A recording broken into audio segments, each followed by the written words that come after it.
Stop.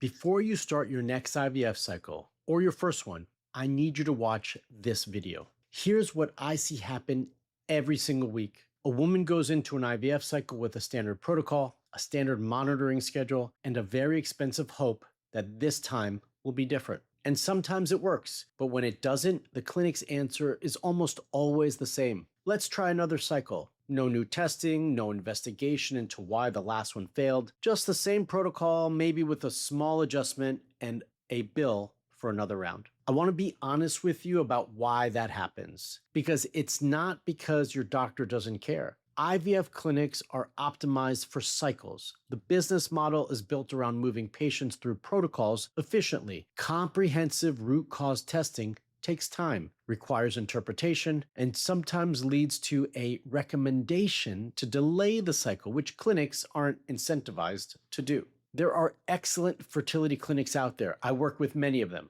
but the system as a whole is not built to ask why a cycle failed. It's built to try again, and try again without knowing why is a very expensive way to search for an answer. Expensive in money, in time, and in what it costs you emotionally. There are 5 things that need to be checked before any fertility medication or IVF cycle begins. Things that directly affect whether your embryos develop, whether implantation succeeds, and whether the cycle produces a healthy pregnancy that holds. In my 24 years of practice, I can tell you plainly, most clinics skip all 5. I'm Dr. Marc Sklar, the fertility expert, and today I'm walking you through each one, what it tests, why it matters physiologically, and what to do if your doctor isn't ordering it. This is the same evaluation I've built and refined over more than 2 decades of working with women and couples before, during, and after IVF.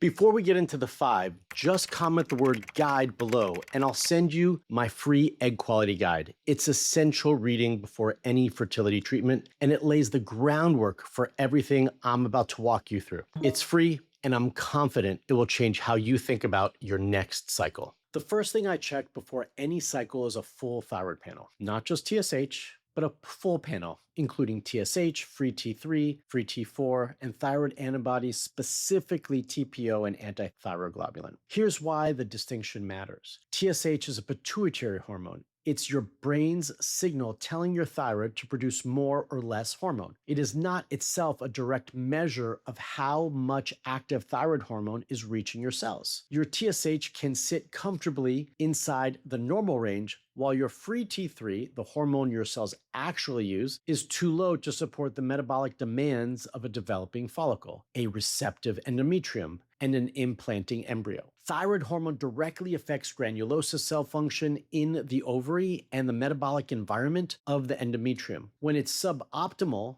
egg development and implantation both suffer, even while your chart says normal. And then there are the antibodies, which is the piece almost nobody checks. Elevated TPO or antithyroglobulin antibodies means your immune system is actively attacking your thyroid tissue, even when your hormone levels are completely normal. The presence of these antibodies is independently associated with higher miscarriage risk and implantation failure because they signal a broader autoimmune activation that affects the uterine environment as well. I had a patient, I'm going to call her Jennifer, who had been through 2 rounds of IVF. Good embryos, graded well, genetically normal, no implantation either time. Her TSH had been checked every time and came back normal. When we finally ran a full panel, her TPO antibodies were significantly elevated, a marker nobody had ever ordered in 2 full IVF cycles. We addressed the underlying autoimmune activation before her next transfer. That cycle, she got pregnant.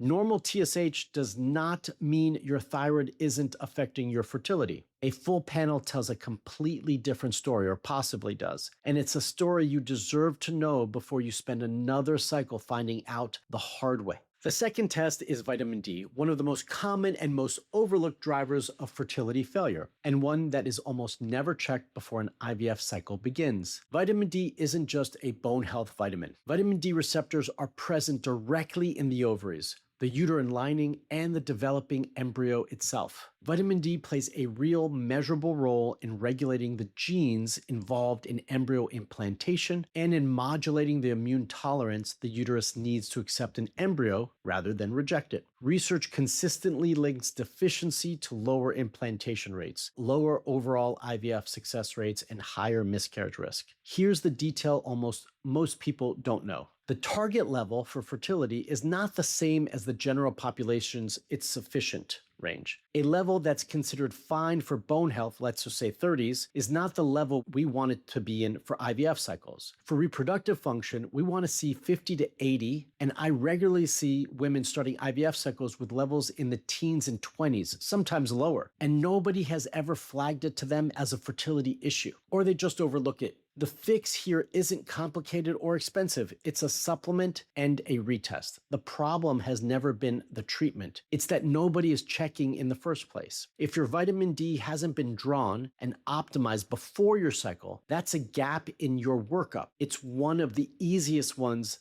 to close and fix. The third test is inflammatory markers, specifically CRP, and in many cases, a more comprehensive inflammatory panel that includes cytokines like IL-6 and TNF-alpha. Chronic low-grade inflammation does two things that directly work against you in an IVF cycle. First, it disrupts the endometrial environment. It changes the signaling that's supposed to make the lining receptive, and it can make the uterine environment actively hostile to implantation rather than neutral. Second, it affects the follicular fluid surrounding your developing eggs, the same way we see with inflammatory drivers in other conditions. It interferes with the environment the egg needs to mature correctly. And almost no standard IVF workup checks for it. What drives this inflammation varies from person to person. It can be gut dysfunction, an imbalanced microbiome triggering a low-grade immune response. It can be subclinical autoimmunity that hasn't been formally diagnosed or treated.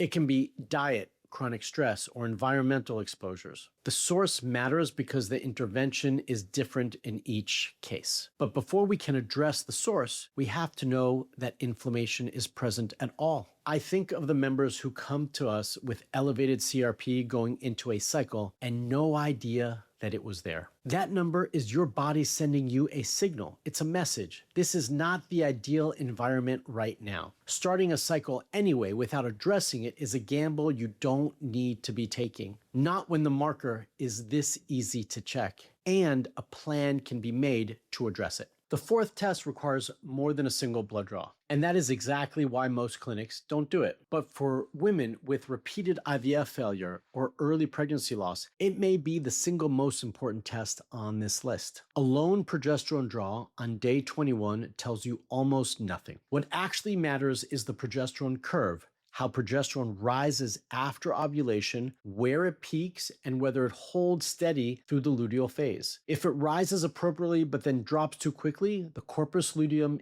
isn't sustaining the support the endometrium needs, and the uterine lining loses its structural integrity before the embryo has a chance to fully implant. This is a luteal phase defect, and it produces pregnancy loss and implantation failures that looks, from the outside, exactly like a failed IVF cycle, when in fact the embryo may have been fine. I track progesterone across multiple points in the luteal phase, not just one. And consistently, I find women whose single day 21 draw looked fine, but whose luteal phase was quietly collapsing a week later. Nobody caught it because nobody was looking past that one number. That collapse is very often why the embryo didn't stick. And unlike a lot of what goes wrong in fertility, this one is genuinely fixable once we can see it. The fifth test, and the one that gets skipped most predictably of all, is sperm DNA fragmentation. A standard semen analysis gives you count, motility, and morphology. It tells you nothing about the integrity of the DNA packed inside that sperm. And that distinction matters enormously because sperm with high DNA fragmentation can absolutely fertilize an egg and produce an embryo that looks completely normal on day 3 or day 5.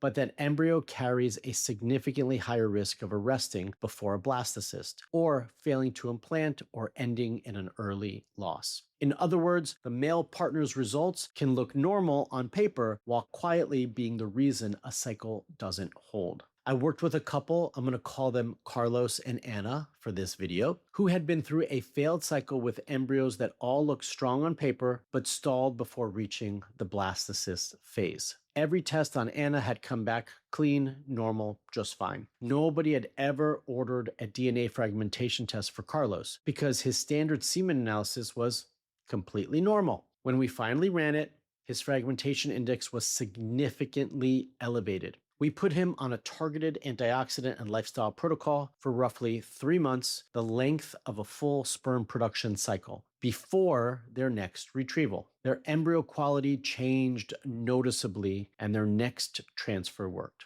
I want to be direct about this. Sperm DNA fragmentation is not rare, and it is treatable with targeted antioxidant support, specific lifestyle adjustments, and in some cases, additional interventions. But none of that is possible if the test was never run, if you didn't know it was there. If your partner has not had a DNA fragmentation test, that is a real gap in your workup. This is exactly the kind of comprehensive evaluation we run in the HOPE program before anyone starts another cycle. All 5 of the tests that I've walked you through today, plus additional root cause testing, depend on your history. We don't start building a protocol until we actually know what we're working with, because the protocol has to match the problem, not the calendar. If you've been through IVF without this level of evaluation, that is not a failure on your part. It's a gap in the system you are relying on, and it's a gap we want to close. This is, quite simply, why the HOPE program is different. We are built specifically to find the answers that a standard cycle-based clinic isn't structured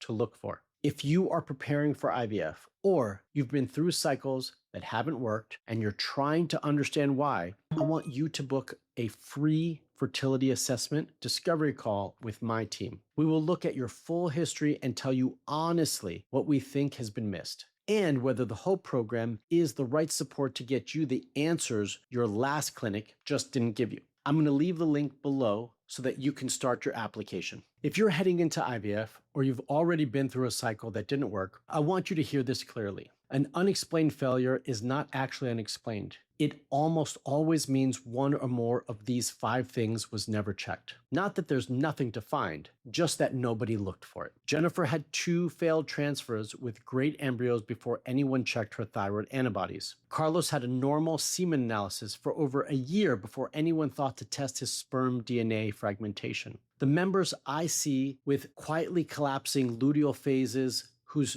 day 21 progesterone look perfectly fine. These are not rare exceptions. They are the pattern I see week after week, year after year, across 24 years of this work. And in nearly every case, once we found the missing piece, the path forward changed completely. That is the entire premise of the HOPE program. We don't guess, and we don't just try again. We look for what was missed. We build a protocol around your actual biology, and we walk with you through every step of the way. If you're ready to stop cycling without answers, we are the place built to give you those answers. Grab my free egg quality guide in the description below and apply for a free fertility assessment discovery call if you're ready to find out what your last workup missed. I'm going to leave you with this next video that I know you are going to find super useful to keep you improving on your fertility. Make sure you watch it next. Until then, stay fertile and stay hopeful.